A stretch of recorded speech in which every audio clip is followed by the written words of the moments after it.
and gentlemen, welcome to another episode of the Nerd Chronicles. This is your host, Proud Lame, Certified Beta Male, Simba and John, whatever it is, no game. The socially awkward nerd, Christian Paul, speaking at your service. This following episode contains graphic content that could be uncomfortable to some viewers, that could be like disheartening, not safe for work, that type of ordeal. It could offend some viewers in some way without any intent at all. It could be strong language. It could be basically strong graphic scenes, however it may be. There will be an E that's actually placed onto the top label up on the YouTube set, and it can basically require either views for either minimum 13 up, or in some cases, depending on YouTube's policy, it could be 18 up or however it may be. Please take notice before we get on with the presentation. Alright, viewer discretion advised. Now let's get back to the video. Turns out this amazing billionaire who said he was going to give away his entire fortune is actually a giant piece of shit. The past few days have revealed a ton of criminal activity by FTX CEO Sam Bankman-Fried. He basically stole $10 billion worth of customer funds to bail out his trading firm, and they basically lost it all. And it gets even worse. Pause and read this if you want. Sam basically convinced his employees to get paid through the exchange and keep all their money on there, and even went as far as pressuring them to invest in the company, up to $500,000 worth. Meanwhile, no one except Sam's inner circle knew about the money that was getting moved around. They're $10 billion in the hole and likely to go bankrupt. They froze withdrawals, so basically all the investors, all the users, all the employees are screwed. You would think Sam would go to jail for this. But let's not forget, Sam has a lot of ties with politicians. He was one of Biden's biggest campaign contributors and already donated $40 million to this year's campaigns, which were probably customers' deposits. His mom runs a political fundraising organization, and this congressman pointed out that Gary Gensler, who's the chairman of the SEC, was helping Sam and FTX work on legal loopholes. Juicy! Ladies and gentlemen, welcome to part 2 of Ego plus Hubris equals denial equals arrogance. Juicy. Mm-hmm.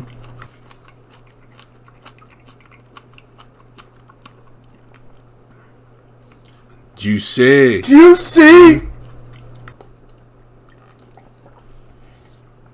Yourself the urge. Know what I'm saying? But let's dig very deep into what homeboy SBF has got going on. I don't think I give a shit about my legacy. That's not. And to actually go forward, we're actually going to go dig deep into the rise and fall of FTX and how it actually came to play with homeboy's legacy right over here. Not what matters. In the end, it's the mark that we actually leave on the world, not the mark we're perceived to leave on the world, that matters.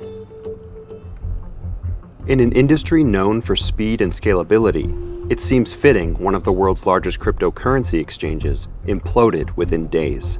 The rise and fall of FTX revealed holes in the crypto space that industry peers, the media, and government officials either chose to overlook or refused to question.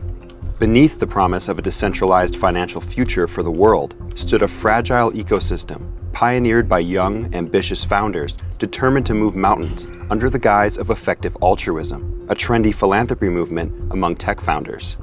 FTX's fallout wasn't the only concerning news. And that's key right there that you actually need to pick up on, as I stated in part 1.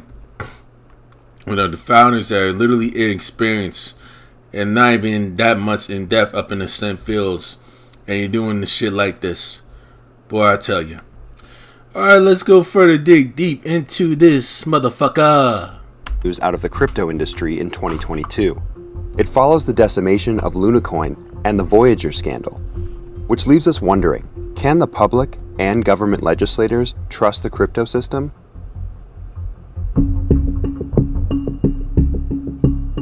Back in 2017, the crypto world was riding a pretty chaotic wave at that time. That was during what was known as the ICO boom, or initial coin offering, where if you had an idea for a blockchain project, you wouldn't necessarily go to Silicon Valley venture capitalists on Sand Hill Road. You could actually just put out a white paper, create a wallet, sell tokens to investors, and people were able to raise tens of millions, sometimes hundreds of millions of dollars in a very quick amount of time. However, in 2018, the crypto market subsequently crashed. Bear market. Bitcoin fell to under $4,000. There was a real fear that the market was going to completely bottom out. I remember some crypto folks just continuing to buy because either they felt that they were going to go down with the ship, or if Bitcoin and crypto recovered, they were getting the deal of the century. What really turbocharged all of this was the pandemic, and more particularly the response from the US Federal Reserve, its central bank, and central banks around the world that injected trillions of dollars in liquidity into the global economy to help people make ends meet, until August of 2020, when Michael Saylor, the ex-CEO of MicroStrategy, made a $250 million purchase of Bitcoin for his company's balance sheet, making it the primary treasury reserve asset. It turned out to be the beginning of what was a major influx in institutional capital into Bitcoin. That led to a tsunami of interest, not just because, okay, look, here are these big publicly traded companies that are interested in the asset, but by this point, everybody was flush with cash. It was around this time that crypto latecomer Sam Bankman-Fried started to make headlines. He launched a quantitative trading firm called Alameda Research and found a way to exploit price differences in Bitcoin in different parts of the world to make a sizable fortune. In particular, he bought them cheaply in the United States and was able to sell them in Japan for up to 30% more. He did that for a couple of years, and then he ended up rolling some of those profits, as well as taking on some new investors to create his exchange FTX. One of his investors was Changpeng Zhao, the founder and CEO of Binance. And Mr. Zhao over here, okay, is going to be the straw that broke the camel's back towards the instant fall of FTX, which you will see later on in this video. Do you see? Which is the largest crypto exchange in the world. FTX focused on a particular type of trade called derivatives, which are used as a hedging tool to help traders and people manage risk. FTX stands for Futures Exchange, and it was built specifically to handle those types of trades. FTX was a pretty good product. People liked it. It was advertised as by traders for traders, and institutions trusted it. They, at some point, actually had a lot of money. Although looking at the balance sheet that came up, looks like a large portion of it was coins that they themselves effectively created. Those coins created by FTX, which ultimately contributed to the company's downfall, were known as FTT. FTT belongs to this weird class of cryptocurrencies that are created by exchanges, and you can think of them as loyalty points because they give users all these perks on exchanges like discounts and trades. FTT is kind of a utility token. It doesn't represent an ownership stake in FTX, but in a certain way it is similar to a stock because it is associated with a company. When FTT tokens first hit the market, they were performing well. FTX itself was established in this weird time in 2019 when kind of the big bear market almost ended, and FTX hasn't really experienced any of the big drawdowns that other exchanges saw before. It was a latecomer. So FTT was also just going up. I think it was worth over $20 at some point. It appears that FTX and Alameda were using FTT, the token that FTX created, as one of the largest assets in their balance sheets, and were allegedly loaning money against it. There's lots of questions about the intrinsic value of Bitcoin, Ethereum, other tokens out there. Many people that don't follow the industry closely will say it's just a bunch of digits on a piece of paper. What's backing it? The question about intrinsic value for tokens like FTT and BNB and CRO and so on and so forth is even murkier. Essentially, the intrinsic value is just based on different types of benefits and privileges that you get for using an exchange, like trading discounts or increased rewards for if you lend your tokens on the platform. The problem, though, is a lot of these tokens trade on exchanges around the world, and people buy them as a proxy for owning stock in those companies. Many people bought FTT because they kind of felt that directionally it was going to be closely correlated with the fortunes of FTX. And they want it to be the next big thing so they could have that ultra high value lifestyle. Go on. FTT had the trust of traders and investors alike, and buy-in for the token was making Sam Bankman-Fried and others incredibly wealthy.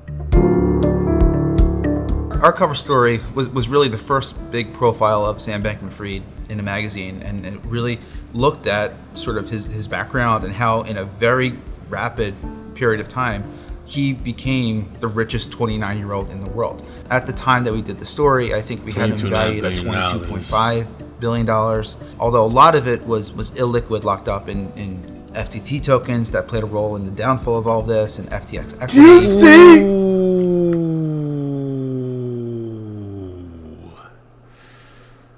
Oh, shit.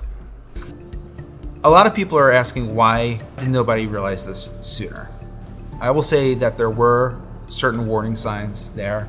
I mean, for one, the ties between FTX and Alameda were largely known. The first time we even looked at Sam Bankman-Fried's wealth, he shared a spreadsheet with us breaking down his token holdings and the various assets that he had. It was in pretty non-traditional and somewhat illiquid tokens. FTX appeared to be a very profitable company. FTX only has about 300 employees. Payroll is typically the highest expense that an exchange has. The overhead is basically a software company. The overhead's very, very, very, very low. So all of those things combined, plus the fact that subsequently he started raising money at massive valuations all the way up to $32 billion from some of the most esteemed investors in the world, the Sequoias, the SoftBanks, the Tiger Globals, etc. For all intents and purposes, he was a multi-billionaire. If the events in question were happening at the time of Forbes' cover story, it's possible that they were hidden by the bull market. But on November 2nd, 2022, FTX's facade was shattered in a matter of hours. Alameda Research, FTX's sister quantitative trading firm, had large holdings of FTT, which it used as leverage to make risky, speculative bets on other cryptocurrencies and complex financial products. It also became clear that Sam Bankman-Fried might be using customer funds through FTX. Ooh, you see? Big blow. And that can literally become, if I'm not mistaken, if you try to use customer funds to try to fund your own personal stuff, the Fed's gonna be on you, man. When you fuck with other people's money, other people's funds that got nothing to do with your issues, and you hide this up behind the scenes, take them behind their back, and you find out everything crashed and you got no other way to actually pay it back, the Feds will literally be up on your ass. They will have you transformed from freaking thugnificent literally down to getting yourself moisturized up in your bussy by Fleece Johnson and literally become the next gangster list up in federal prison. Watch the space.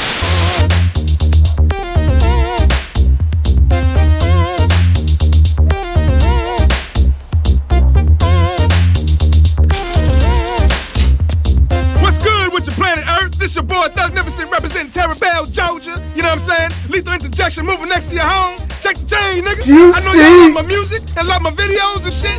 But be fully prepared to drink hella haterade, nigga. Cause y'all about to see how good it is to be me and how bad it is to be you. We got plenty of hoes spinning. We got 24 spinning. It's Thugnificent's crib, nigga. Let's roll.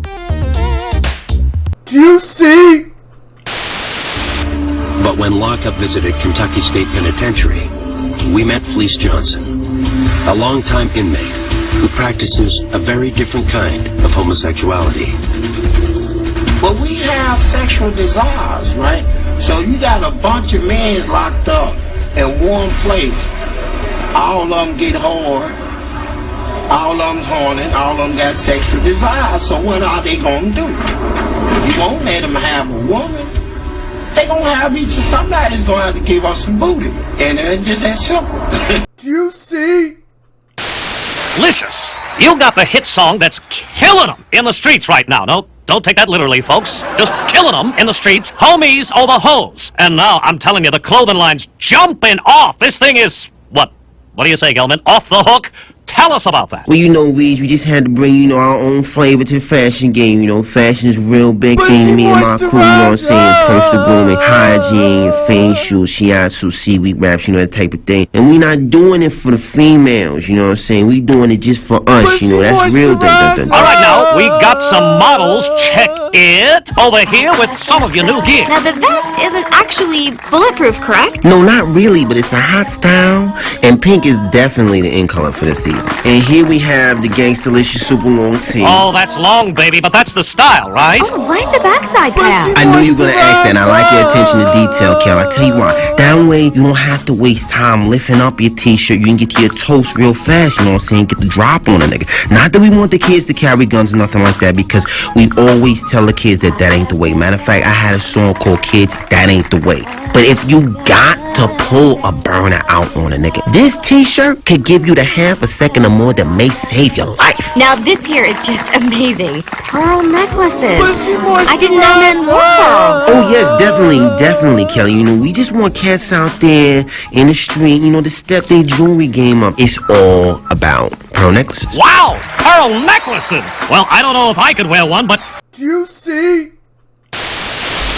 To help keep Alameda research afloat, as long as the price of FTT remained stable without a rush of FTX customer withdrawals, the whole operation could appear solid. Juicy. Juicy! A copy of Alameda's balance sheet, which showed that a lot of its assets were in FTT, which is kind of an exchange token used to get discounts and stuff on FTX that is pretty illiquid.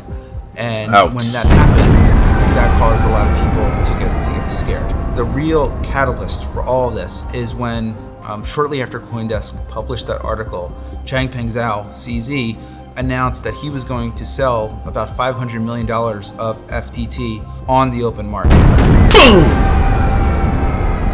You wonder why the volume is literally so high. Let's continue. This automatically created a lot of fear and doubt among FTT holders. After CZ decided to offload his exchange's FTT holdings, investors pulled out en masse, which tanked FTT's worth and Sam Bankman-Fried's operation. In 24 hours, the coin went from around $22 to under $5, wiping out more than $2 billion in value.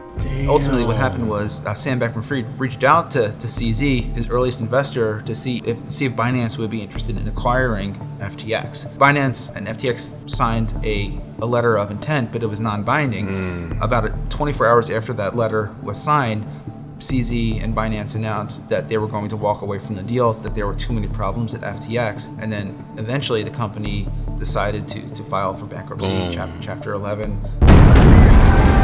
Stepped down as CEO, and now once again the industry is trying to deal with the fallout of that, and now we're also trying to understand the subsequent collateral damage that's coming from this bankruptcy, because Three Arrows Capital was seen as sort of a hub of major trading desks and firms around the world. FTX was orders of magnitude bigger. So how did no one realize earlier that the math behind FTT was suspicious? There's a lot of finger pointing here. Who was responsible? The media, the investors, politicians. Media definitely has a responsibility. We do. What was, I think, very interesting about Sam is that compared to other crypto billionaires, he was very friendly, talkative, open. He was always somewhere giving speeches, giving interviews. He was easily accessible. Basically, he wanted to be the fucking life of the party. That's what he wanted to do. He actually try to solve and present himself as humble, while behind the scenes, he's really not. He's looking, trying to be gun-ho for fucking greed. Let's go. Any time of day and night. He gave information that no other crypto billionaire or executive of his scale gave, which in hindsight is also a red flag. Gary Gensler, who is the head of the Securities and Exchange Commission in the US, is also in an awkward position. This is the chief financial cop. FTX was getting away with what it was doing right under his nose. Gary Gensler has... You know why? Because he clicked in. Gensler is basically one of the heads who actually is one of the former professors at MIT.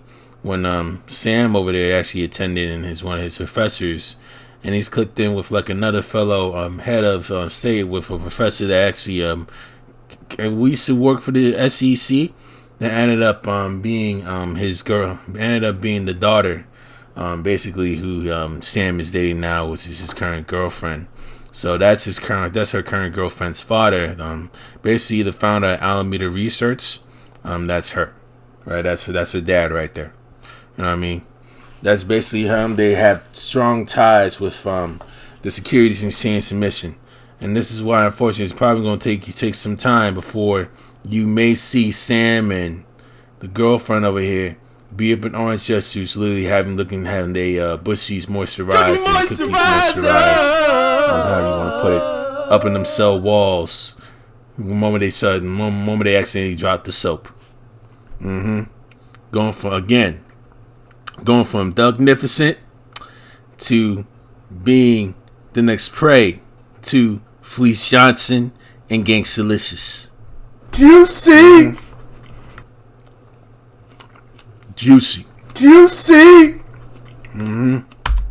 Taken a very forceful stance on crypto since entering his position under the Biden administration. He's made it a priority to crack down on fraudulent coin offerings. Just last month, he had a very high publicity charge of Kim Kardashian over promoting the Ethereum Max coin. It seems that some of these smaller fish were distracting his attention from the big fish, which of course was FTX. I think there's still a lot of uncertainty because technically FTX International was based in the Bahamas. There was also FTX US, which was based in the US.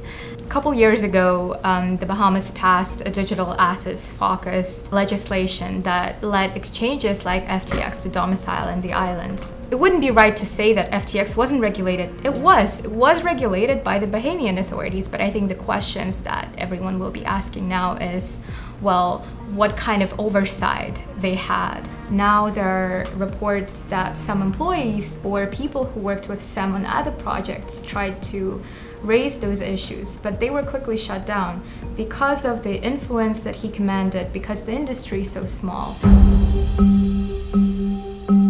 There's a discussion about making it a requirement for exchanges to come up with proof of reserves, which is basically a way to prove cryptographically that centralized entity has enough assets against the liabilities. CZ, the CEO of Binance, the company at the center of this whole thing, came out and said, I haven't been too vocal about issues that I saw, but maybe I should start doing it. Many people took it at face value that there was enough of a separation of duties between FTX and Alameda or Gap that no major conflicts of interest would actually arise. Obviously, that does not necessarily seem to be the case. The biggest trigger for what happened, and this is all still being reported out, so no one really knows for sure exactly what happened, but it appears that the Alameda was a victim of the fallout that stemmed from earlier volatility this year when the Terra USD and Luna ecosystem, $55 billion for essentially a stable coin, completely got wiped out. That led also to the fall of 3 Arrows Capital, a multi-billion-dollar hedge fund based out in Singapore, bankruptcies of a crypto broker, Voyager, that traded on the Toronto Stock Exchange, and a lender called Celsius. People always wondered, okay, is that the collateral damage? Is that the extent of this? But crypto is such an integrated industry, and despite its decentralized and open, transparent nature, it is pretty obfuscated. It appears that Alameda was part of that. And the real cause of the downfall was that Alameda was getting margin called, which means that it had taken out leverage positions and had to post more collateral when those positions became less valuable, and they needed additional assets and collateral. FTX, despite user policies saying that they would explicitly not do this, gave customer deposits to Alameda. Sam Bankman-Fried claims that he did not realize that was what was going on. Bullshit. But that does seem to be what happened. Another driving force to FTX's ruse that may have warded off closer scrutiny was Sam Bankman-Fried's philanthropic ethos. Bankman-Fried regularly spoke of effective altruism, an academic and social movement geared around maximizing the most good for the world. At a high level, you cannot understand the rise of Sam Bankman-Fried and FTX without taking into account his focus on philanthropy and his profession of effective altruism. I got into finance in the first place to try and maximize the amount that I can donate to some of the most effective causes. And I'd certainly love to be spending more time thinking directly about what these projects can be working on. But my main role right now is to do what I can to help support them financially or any other way that I can. Sam Bankman-Fried's giving and his talking about his giving was core to the image that he presented on Capitol Hill. But little he's literally trying to give to a bunch of people so that they could try to hold power over them, and he could have like his share of elite stock, if you will, so he could be one of the elites that's looking to actually control the whole monopoly of things, if you will. Press, with celebrities, with the broader public. Philanthropy made Sam Bankman-Fried unlike any other crypto entrepreneur we've seen before. This was not somebody who cared about decentralization or those core tenets of the crypto movement. This was somebody, a self-professed capitalist for the purpose of giving it all away. Effective altruism received a lot of money and a lot of press from FTX, while FTX gained the reputational advantage of being this group of philanthropists and givers, and that's what made them stand out in crypto. And I think it brought them a level of mainstream acceptability and cachet that other crypto companies haven't seen to date. Sam Bankman-Fried's donations to Democrats do leave them in a bit of an awkward position. He was one of the biggest givers during this last election cycle, and there have already been calls. And he's doing this in the case when his shit literally tanks, which it just did weeks ago, that he'll be able to actually avoid prison, and he'll be able to avoid an orange jumpsuit. For candidates and politicians to give those funds back. That being said, Republicans also received a lot of money from FTX. Ryan Salam, one of FTX's executives, gave about $24 million to Republican candidates. I think the really interesting question is, for charities that did receive money from the FTX Foundation, will they get to keep that money or will they have to give it back through bankruptcy court? Restructuring experts I've spoken to said there is a chance that they're going to have to give that money back. So it really depends on whether it's determined that the philanthropy of FTX was part of the broader scheme to allegedly defraud customers of their funds. And if that's the case, then those secondary transactions, the money that went from the FTX Foundation to charities, that could be clawed back. FTX's ripple of destruction is still unfolding, but the damage to the larger industry could be everlasting. I think the big worry for everyone, especially within the industry, is that regulators will take away wrong lessons from this situation, that they will come in and start regulating even more when there is not enough clarity. It's important to understand that it's precisely lack of clarity and uncertainty that drove a lot of companies, including FTX, offshore, where they could set up shop in jurisdictions where the rules weren't as strict or where they could buddy up with regulators better. One of the real messages that's going out day and night from crypto entrepreneurs and executives that remain is that people really need to think carefully about where they hold their tokens and how they secure their assets, because if there's one thing to know, it's that if you see a balance on an app or a computer screen, that doesn't necessarily mean that it's there. And to make sure that wherever you store your tokens, if you store them with someone else, that they have good risk management processes in place, they have been audited, and that they don't necessarily engage in potentially risky behaviors like lending and trading, or at least don't do so without proper consent from the customer. Another thing to be said here is that FTX didn't really have a real board of directors. There's a meme where everyone stands in circle pointing at each other. You did due diligence and you did due diligence. So who actually had a look into what was happening early on and was able to say, oh, here's something weird. everyone wanted to believe in Sam, just like in Elizabeth Holmes and many other similar cases. We are yet to see what will happen with Sam Bankman-Fried and Alameda, but this is what the industry is looking at. Hey.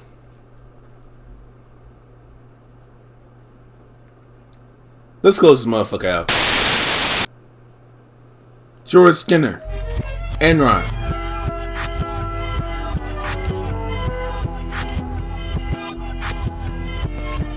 Billy McFarland. Fire Festival.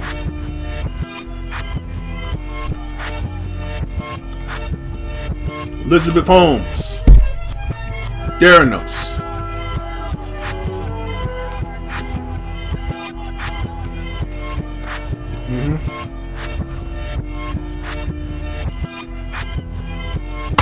Tell y'all. Boy, I'm fuming. Trevor Milton. Nikola Motors.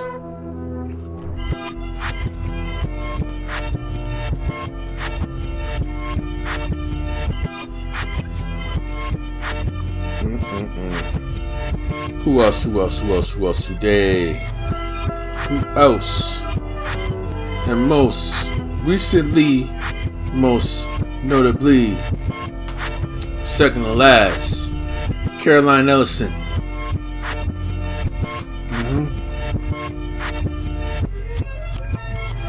Me to research.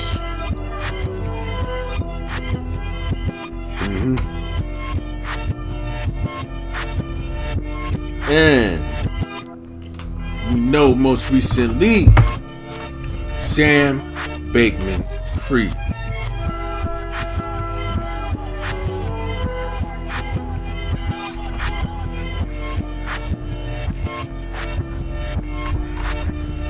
What do y'all have in common? Ego plus hubris equals denial equals arrogance. When shit goes south, right? When shit hits the fan and they're literally under pressure, what type of stuff have they done behind the scenes? Have they done their due diligence? Have they actually generated a team that actually knows much? They already has like a very deep, thorough background on the expertise that they're literally willing to gain. Mainly that's mainly smarter than them. Have they done that? For many of them, they have not. For all those names that you actually see below, you know what I'm saying? Then now you got to the best of them. They were selling lies to the general public. They were stealing funds from investors. They were stealing funds from consumers that were actually investing in stock. And when you fuck around with other people's money, the feds, Interpol will literally be on your ass again, right? So this is the case. What happened with Sam Bankman-Fried out here literally trying to minimize your flow and try to give all these donations, trying to give yourself cover, assuming this is actually a given move, but really this is a way to show power, right? So they can try to hold that leverage over you and all these other people they have, so that he'll be able to try to run the show with full-on arrogance. You know, these motherfuckers, okay, that I've discussed earlier, they're literally moving with the temperature. Literally moving to like which is hot and which is cold, which is on fire. They're moving around with women's emotions, like a lot of women's emotions that they see based on how a woman feels at the moment. That's what many of them are doing right now. When things really get high and mighty, when the block is on and popping and sex moves up, you know what I'm saying? They come by, want to live the last life, so they start flossing, throwing their money up, all that stuff, and be up in the episode of MTV Cribs somewhere. Okay? They're going to be doing stuff like this. But when the block gets extremely hot and people start losing their mind, this is when they start going in denial and they start panicking and they treat their co-workers like shit and the whole 9 yards to the point where it's literally going infinite and they start literally jumping shit before the feds get on their ass. It is beyond insane. They literally work their damn customers and work their employees to death. Having their little 18-hour days to try to cover up their lie so that folks won't even know what the fuck is going on. And look what happens years down the line. You know what I mean? Orange jumpsuits, sudden heart attacks, God forbid suicides. You know what I mean? Bussies moisturized up in federal and state prison. You know what I mean? And more than likely, it's only going to be mad time for Sam Bankman-Fried, Caroline Ellison, and they work spouses up at FTX and Alameda Research over here to literally do the same thing in the years to come. You know what I mean? Within a handful of years from now, or within a decade, do not be surprised, and mark my fucking words when I say this, man. And I'm actually going to put this on the star button so that whenever the whole trial comes down and they arrest him, for God knows how long, they extradite him back to the United States of America. And they jail Caroline Ellison for a whole role in this whole fiasco. Don't be surprised. You've heard it here. One the whole dudes. Don't be surprised if you hear it here. Because I'm stressing out. You're going to be literally looking back at both part 1 and 2. Saying I told you so. Okay? Do not be surprised with at least that couple over there. So see walking up in orange jumpsuits. Okay? Looking to get themselves moisturized and hopefully would hope that they avoid dropping the soap, if you will. You know, sing all these crazy tunes where they got a bunch of prisoners up here. Some of them really, really bout it. Some of them really white collar, just actually just chilling, living life, and gone psycho maniacs, having may be turning into Pinky in the Brain. You know what I mean? Do not be surprised if they endure that lifestyle within the next 5 to 10 years. But wait, there's more. I do have a CSV file on FTX's token FTT that I've already dug up.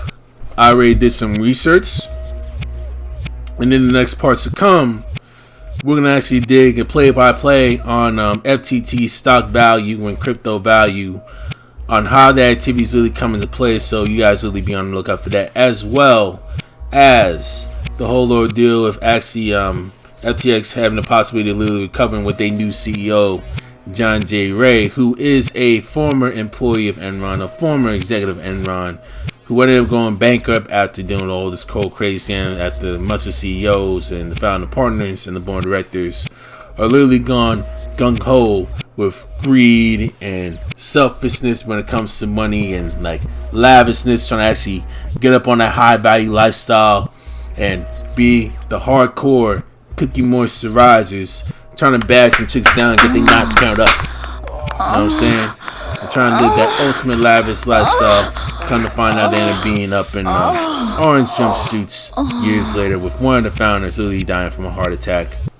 Karma's a bitch, ain't it? I tell y'all, man, just when you think you got a leg up in crypto, as I said earlier, comes right back up in your face. You know what I mean? And I will leave it at that. So, Chris and Paul here is about to hit the sack. Alright? You know, doing it big. You know, y'all have a wonderful happy holidays. Y'all have a wonderful happy Thanksgiving. I am going to be chilling, watching some FIFA and some football, and chill on some Black Friday, see what the Juicy Tea is all about. Deuces.